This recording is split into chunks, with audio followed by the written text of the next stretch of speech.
mayroong naglakas loob na pumasok sa loob ng palasyo. At nagtangkang wakasan ang aking buhay.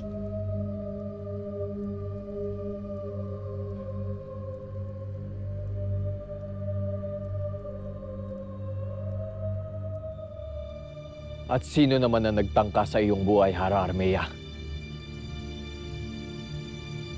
Hindi na ako nagugulat na mayroong mang gustong pumaslang sa akin.